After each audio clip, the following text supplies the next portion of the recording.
Entonces quisiera leer en el Salmo 27:1, que dice: Jehová es mi luz y mi salvación. ¿De quién temeré? Jehová es mi fortaleza, la fortaleza de mi vida. ¿De quién he de atemorizarme? ¿Saben? A veces en la vida somos como barcos. Estamos en el mar y nuestro trabajo es andar de un lugar a otro. Sin embargo, si yo le preguntase a ustedes cuál es la función de un barco, la mayoría de ustedes me diría que es navegar. Y si les diría, ¿qué hace un barco? La mayoría de ustedes me diría, bueno, un barco está en el agua y flota. Pero esa no es la función de un barco. La función de un barco es llegar de tierra a tierra. Y para hacerlo, le toca atravesar el mar. Sin embargo, hay veces en nuestra vida que nos hemos comportado como barcos y hemos creído que nuestra función en la vida es hacer lo que hacemos todos los días. Entonces, el que trabaja, trabajar. El que estudia, estudiar.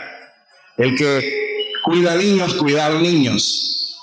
Sin embargo, el barco que nunca llega al puerto es un barco que está perdido. Cuando un barco no llega a un destino, no importa que también navegue en medio del mar, es un barco que está perdido. Si yo les dijese ahora mismo a ustedes, miren, les voy a regalar un crucero con todos los gastos pagos, le van a dar de todo, se pueden montar en el crucero, ahí van a tener comida, una habitación premium, gente que les sirva. El único problema es que el barco nunca va a volver a tierra.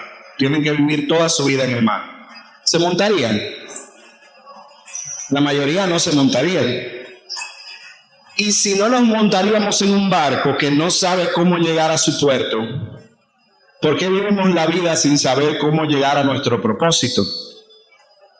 El campamento de este año es un campamento muy interesante para nosotros. Primero tengo que decirles que Lighthouse fue un campamento que se planificó en el 2019. Con Maricel, con Darling, Genaro. Llegó la pandemia y no se hizo Lighthouse. Luego duramos varios años sin hacer campamentos y cuando volvimos a hacer campamento, no hicimos a Lighthouse. Hicimos a Reborn, que fue el campamento del año pasado. Entonces, ¿por qué decidimos hacer Lighthouse este año? Si lo pueden bajar un poquito. ¿Por qué decidimos hacer Lighthouse este año y no el año pasado? ¿O por qué decidimos no hacer mejor otra idea? No fue que nos quedamos sin ideas, ahí lo bajaste demasiado.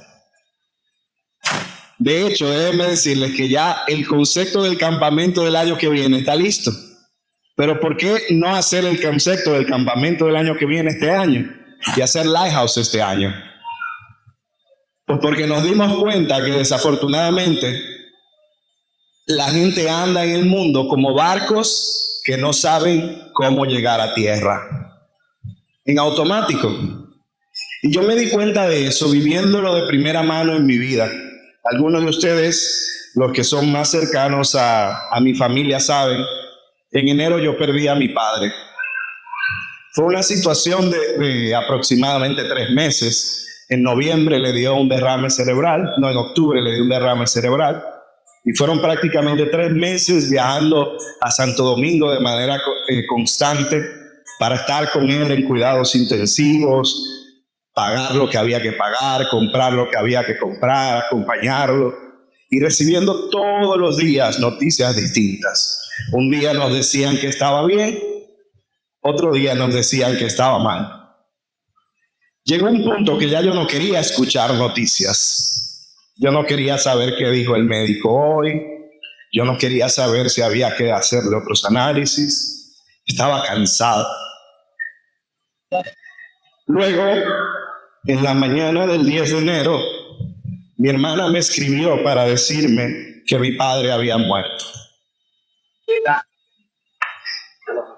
Yo no sentí rencor contra Dios, se los puedo asegurar. Yo no le pregunté, Dios mío, ¿por qué? Nosotros oramos, la iglesia oró.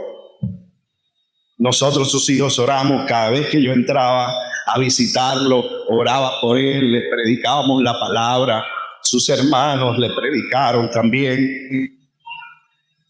Pero algo que sucedió fue que luego de mi padre morir, yo comencé a vivir en automático.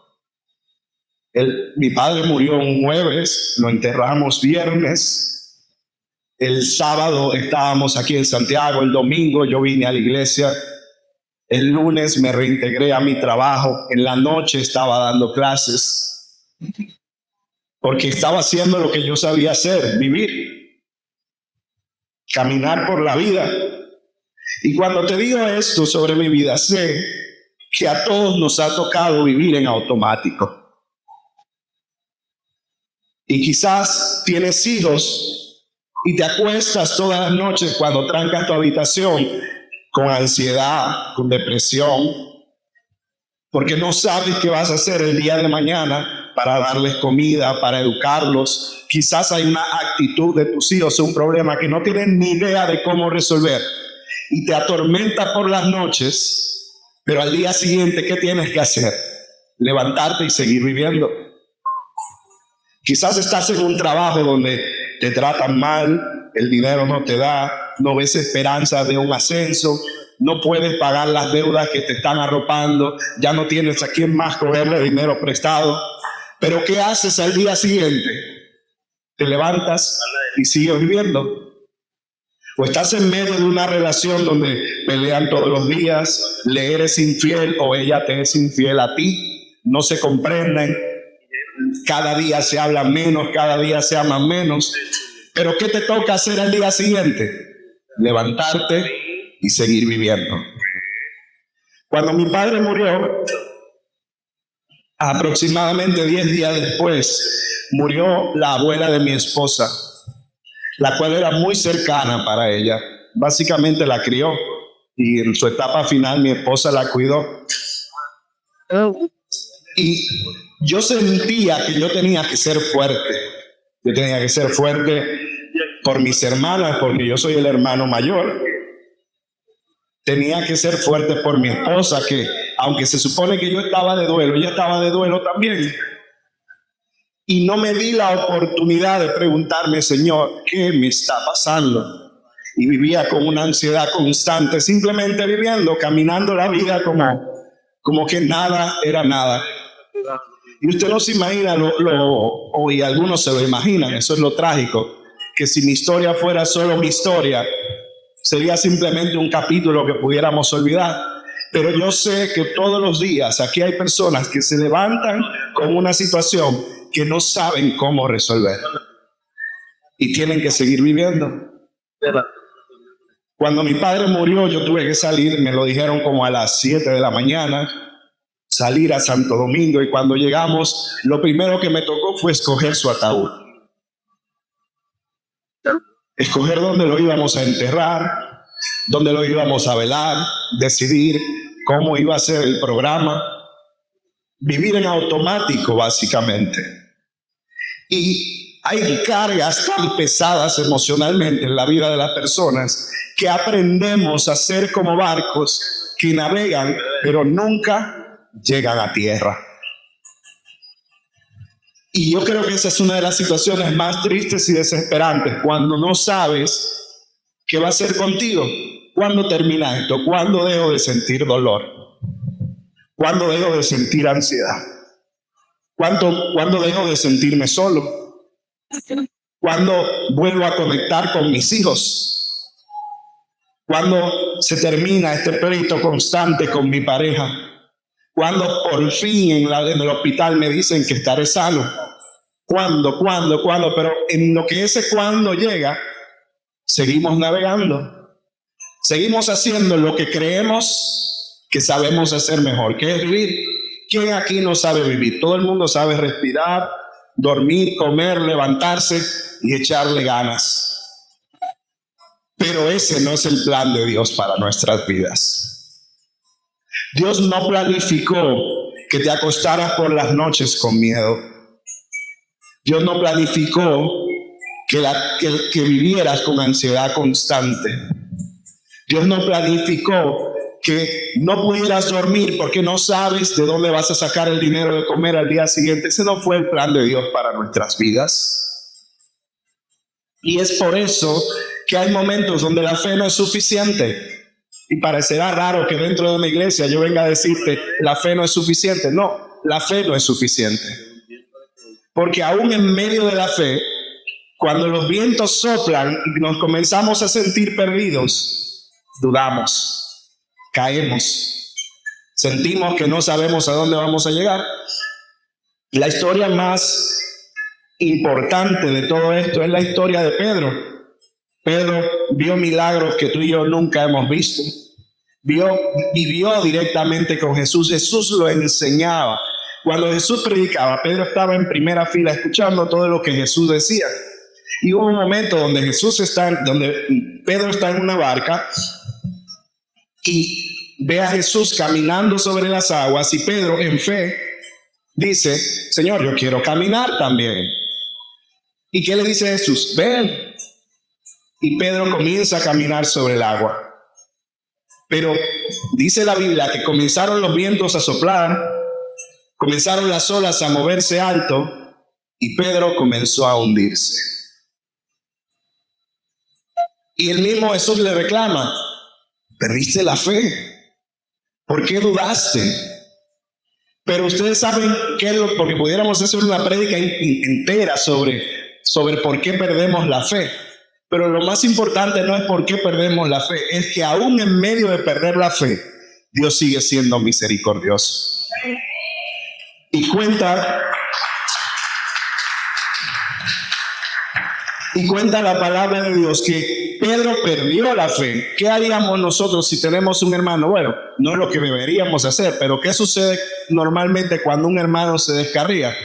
Que lo apartamos, que no le hablamos, que lo echamos para un lado, de vez en cuando lo llamamos, ¿cómo tú estás, fulanito? Bien, qué bueno. Pero dejamos de buscarlo porque, bueno, ya él perdió la fe, ya no somos hermanos en Cristo. Jesús no hace eso. Jesús está reconociendo que Pedro perdió la fe porque Jesús se lo dice, ¿por qué dejaste de creer? Hay que reclamárselo, tampoco es que si usted deja de creer le van a pasar un pañito, hay que reclamárselo también. Pero en medio de eso, dice la palabra de Dios que Pedro clamó y Jesús inmediatamente lo sacó del agua.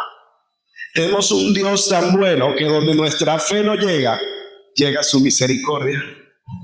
Y si eres de los que anda por la vida simplemente viviendo y acostándote y levantándote todos los días como si tu vida fuera un ciclo sin respuesta, quiero decirte que el Señor tiene mejores planes para ti.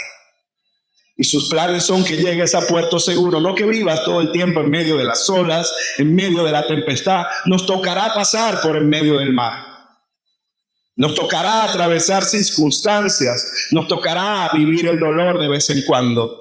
Pero la palabra de Dios dice, mis planes para ti son mejores. Y es por eso que Lighthouse hacía tanto sentido este año. Porque necesitamos enseñarle a la iglesia y a los jóvenes que cuando se sientan perdidos, hay un faro que les muestra dónde está el puerto. Y de eso se trata Lighthouse. La palabra de Dios dice que el Señor es nuestra luz.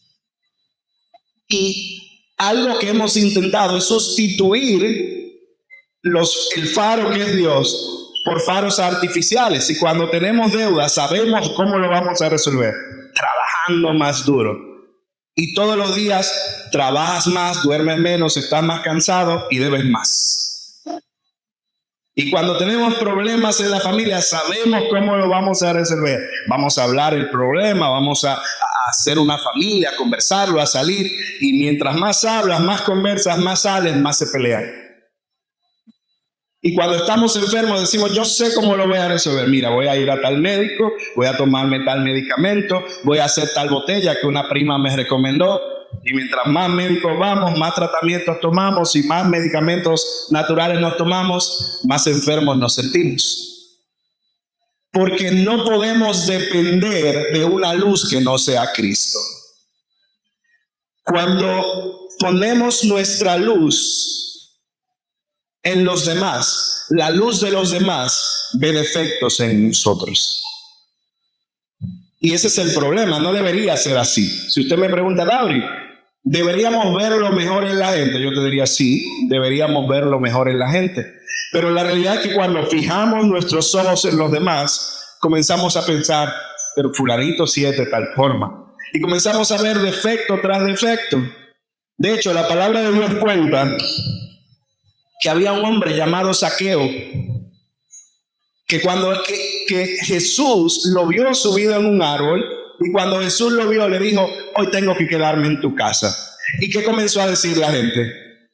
Pero ese es un pecador, ese es un ladrón, ese es un chantajista, porque desafortunadamente la luz de la gente solo sirve para ver los defectos en los demás.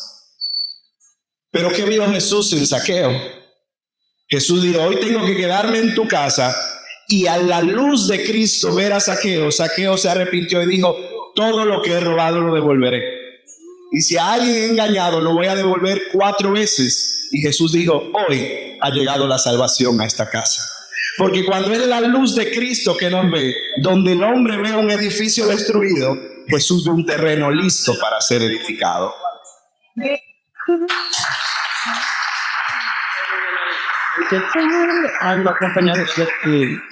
Necesitamos la luz de Cristo, porque nuestra propia luz, usted sabía que hay personas que tienen muchas buenas cualidades. Hay gente que es creativa, hay gente que es trabajadora, que estudió mucho, hay gente que tiene muchas conexiones, y hay veces que intentamos buscarle propósito a nuestra vida a través de la luz propia que cada quien tiene. Y hay personas que dicen, nada, yo no necesito a nadie. Y como yo no necesito a nadie, yo soy suficiente para resolver lo que sea que se me presente. Y trazamos y decimos, principalmente los jóvenes, un problema que muchos jóvenes se enfrentan, que cuando tenían 5 años, alguien le dijo, ¿qué quieres ser cuando seas grande?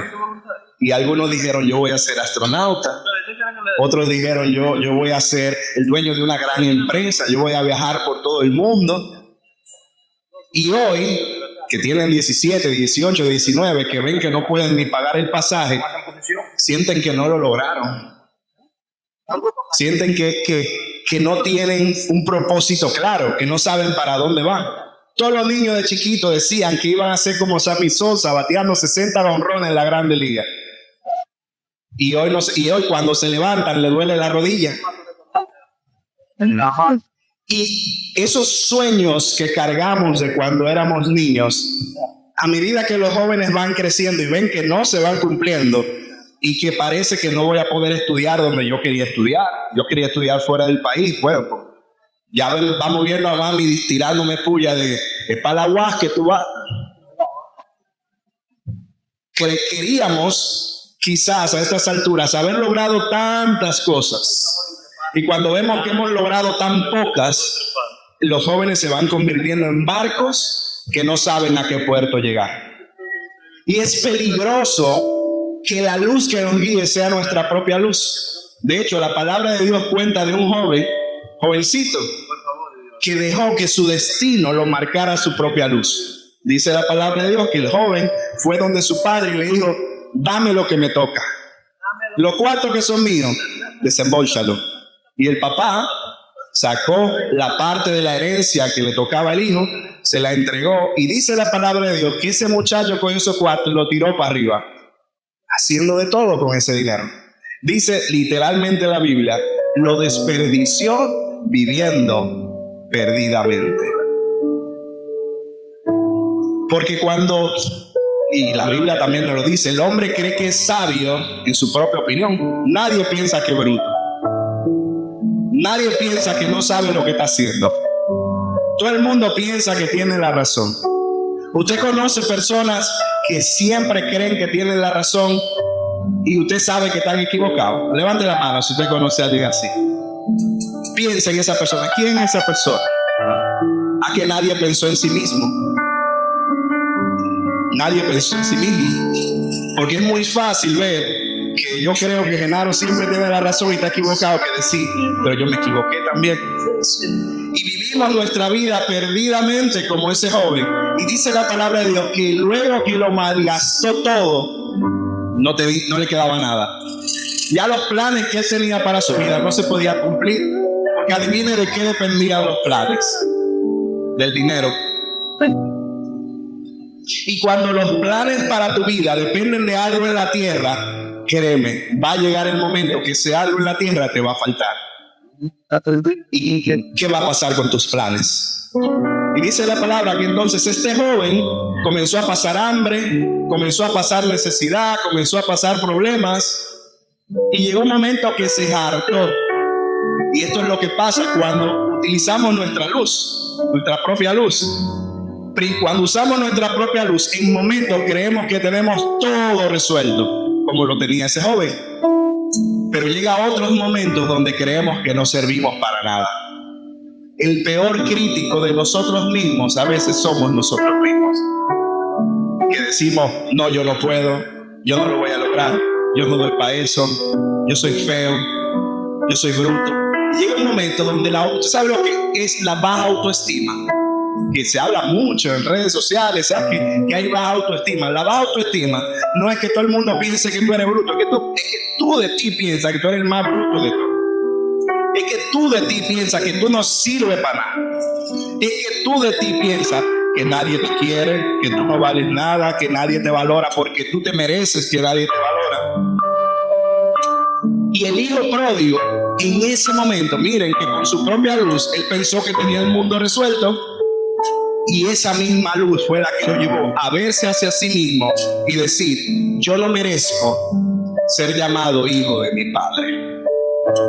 Y dice que se paró y dijo: yo voy a llegar donde mi papá y le voy a decir: yo no merezco ser tu hijo. Y como no merezco ser tu hijo, hazme como uno de tus sirvientes, hazme un esclavo en tu casa. Yo me voy a levantar y voy a limpiar, voy a cuidar los animales, voy a deshiervar el patio, voy a limpiar la casa, porque yo no merezco más de ahí.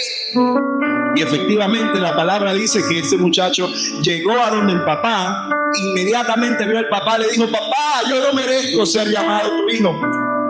Y no hay nadie más perdido en medio del mar que alguien que no sabe que cuando la fe te falla, la misericordia de Dios sigue. Y uno de los versículos más hermosos de la palabra de Dios, o de los momentos más hermosos de la palabra de Dios, es que el hijo tenía razón. Él no merecía ser llamado hijo de su padre, pero la palabra de Dios dice, y lo cantamos en la primera canción que hicimos hoy, que el padre comenzó a celebrar porque su hijo había vuelto. Eso es lo que sucede cuando nuestra guía es la luz de Cristo y no nuestra propia luz. Que cuando creemos que estamos perdidos y que estamos derrotados y que no sabemos qué más hacer, podemos llegar donde Dios y el Señor nos recibe con los brazos abiertos. Aunque sea tu culpa que te encuentres en esa situación, aunque seas tú la que le hablaste de tal forma a tus hijos que ahora ellos están heridos, aunque seas tú la que renunciaste a ese trabajo y ahora no encuentras ningún otro trabajo, aunque seas tú el que fuiste irresponsable, ladrón, chismoso, mentiroso, que viste pornografía, que fuiste infiel, aunque sea tu culpa, el Padre celebra cuando vas a donde Él, porque Él sabe que tu posición de hijo no te la da lo que tú hiciste, sino que Él sigue siendo tu Padre. Y ese es el faro que tenemos que seguir. Un faro que donde los demás ven destrucción, que donde nosotros vemos desesperanza, el Padre sigue viendo al Hijo. Y dice la palabra de Dios que ese padre abrió los brazos y mandó a sus sirvientes y le dijo: maten al mejor de mis becerros, hagan una fiesta, traigan un vestido, pónganle un anillo, porque mi hijo estaba perdido y lo he encontrado. Ese es el faro que tenemos para nuestra vida. La palabra de Dios dice: ¿quién de ustedes que tiene una oveja, si ésta se pierde, no deja las 99 en medio del desierto y sale corriendo a buscar a la que se perdió? Este es el faro al que le servimos, Cristo, que está todos los días buscándote, esperando recibirte con los brazos abiertos. Y dice la palabra de Dios que este pastor que tenía 100 ovejas, usted no le hace falta a Dios, déjeme decirle. Dios no necesita la voz de Dauri. Dios no necesita que Genaro cuide la iglesia y que la abra y que sea el pastor administrativo. El Señor no necesita el pastor que predique. El Señor no necesita el ministerio social que tiene la pastora. Dios no necesita eso, pero Dios los ama. Y es por eso que si uno de ellos se pierde, deja el resto y sale a buscarlos. Y eso mismo el Señor quiere hacer contigo. Si dejamos que el Señor sea nuestro faro, si entendemos que no tenemos que vivir la vida caminando como quienes no tienen destino, porque hay un Padre que con cuerdas de amor nos atrae, entonces podemos vivir confiadamente de que si fallamos, hay un Padre que dice la Biblia de la oveja perdida. La oveja perdida se perdió porque el pastor la descuidó.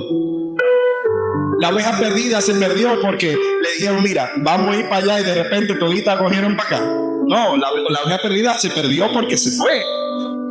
Fue culpa de la oveja perdida perderse. Pero aún así el pastor salió a buscarla. Dice la Biblia que cuando la encontró, la cargó en sus hombros y comenzó a celebrar.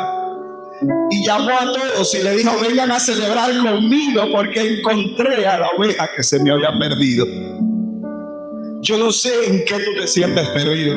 Si el puerto que tú no ves es el puerto de cómo salir de deudas, o de cómo restaurar la relación con tu familia, o de cómo perdonarte a ti mismo. Si no sabes cómo llegar al momento de dejar de sentir dolor por los que se marcharon, si no sabes cómo llegar al momento de sentir aceptación con tu cuerpo, con lo que has logrado hasta ahora, yo no sé en medio de qué mar tú estás perdido, pero yo sí sé que dice la palabra de Dios, puestos los ojos en Jesús, autor y consumador de nuestra fe. Cuando podemos ver a Jesús, no importa dónde nos encontremos, yo sé que aunque las olas se estén moviendo y mi fe me falle en medio de ellas, Él correrá prontamente a rescatarme, porque su misericordia es mayor.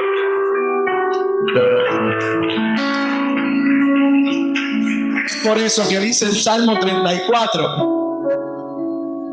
busqué a Jehová y Él me miró y me alumbró y me libró de todos mis temores. Los que miraron a Él ya no son avergonzados jamás, porque el ángel del Señor acampa a su alrededor y los defiende. ¿Qué cosas te quitan el sueño por las noches? ¿Cuáles son las olas que no te permiten avanzar y que te están hundiendo? Mira a Dios. No quites los ojos de Jesús. No te desvíes a la derecha o a la izquierda. Aunque no tengas fuerzas, ven a la iglesia, porque aquí el pastor te puede encontrar. Y no estoy hablando de Jordán o de Buena Cruz, estoy hablando del pastor de pastores y rey de reyes que anda buscando a la oveja que se le perdió. Estoy hablando de ese faro que está. Ustedes saben cómo hacen los faros, mire así. Míralo allá, buscando. Para que no importa si tú te perdiste de este lado en las drogas, el faro te está buscando aquí. Y si te perdiste de este lado en la promiscuidad, el faro te está buscando aquí. Y si fue aquí atrás en las deudas, el faro te está buscando aquí, porque el Padre, el pastor, sale a buscar a la oveja que se le perdió. Porque ese es su propósito. Así como el propósito de un barco es llegar del puerto 1 al puerto 2, el propósito del faro es que el barco llegue. Y yo quiero decirte el día de hoy que el faro al que le servimos a Jesucristo, Rey de Reyes, está buscándote para ayudarte a llegar a un puerto seguro. Termino diciéndote el versículo, uno de los versículos con los que comenzamos, Salmos 8:4. Cuando miro el firmamento y las obras de tus manos, me pregunto, ¿quién soy yo para que te acuerdes de mí? Me hiciste más pequeño que los ángeles y aún así me coronaste de gloria. El Señor quiere ser tu faro, no por bonito, porque tú seas bonito, porque seas inteligente, porque tengas dinero, porque no hay nada que puedas mostrarle al Señor que lo impresione. De hecho, ese versículo inspiró una de las canciones que va para el campamento. No hay nada tan grande que yo pueda mostrarte para impresionarte. Y aún así, el Señor nos ama. Y aún así nos atrae con cuerdas de amor. Porque el faro, no importa que el barco no haga su trabajo, el faro siempre estará buscando a sus hijos. Vamos a ponernos de pie.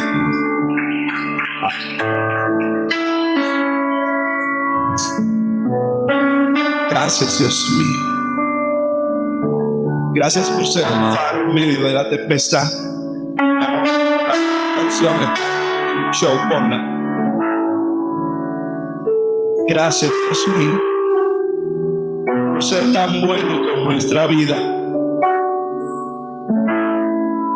por no abandonarnos, porque cuando nosotros nos rendimos, tú no lo hiciste. Cuenta la palabra de Dios, la última historia que te cuento, que Jesús estaba predicando y de repente le trajeron una mujer delante de él, y quienes se la trajeron eran escribas, fariseos, personas que eran maestros en la ley, eran líderes espirituales, personas que se sabían la Biblia. Cuando ellos la miraron, miraban a una pecadora, miraban a una mujer adúltera y le dijeron: Jesús, lo que toca es que la apedriemos. Lo que toca es que todo el mundo borre de WhatsApp fulanita. Lo que toca es que su familia lo abandone, porque siempre fue infiel, la mujer que lo deje. Lo que toca es que desde que los hijos tengan 18, mira, se larguen de esa casa y no le abren más nunca. Eso es lo que toca. Pero Jesús se arrodilló, comenzó a escribir y comenzó a confrontarlos con la mirada. Y dice la palabra de Dios que ellos se fueron retirando uno a uno. Entonces Jesús se acercó a esta mujer, la miró a los ojos y le preguntó: ¿dónde están los que te buscaban? La mujer llorando respondió: se han ido todos. Y Jesús le dijo: pues yo no te conozco. Quizás has vivido de error en error, pero quiero decirte hoy de parte de Dios: el Señor no te condena. El Señor vino a darte vida y vida en abundancia. Luego del Señor perdonar a esta mujer, inmediatamente dice: yo soy la luz en el escuchas. El que a mí viene no andará en tinieblas jamás. Señor, gracias por amarnos, Padre. Gracias por cumplir la función de ser nuestra guía en esta vida, Señor. Gracias por los jóvenes de esta iglesia, Señor. Gracias por el campamento, porque sabemos que grandes cosas tú vas a hacer en sus vidas. Yo declaro que desde hoy esta iglesia comenzamos a ver a Jesús, autor y consumador de nuestra fe, como el faro que nos guía hacia nuestro Señor. El que no sepa dónde está su salud, sepa que no sepa dónde deuda, sepa que no es el Dios que prospera, que no sepa cómo restaurar su familia, sepa que no es el Dios que volverá el corazón de los hijos a los padres y de los padres a los hijos. Y el que se sienta abandonado, sepa que aunque su padre y su madre lo dejaren, tú lo recogerás, porque tú eres el amparo que fuiste su promesa. Ser la luz del mundo.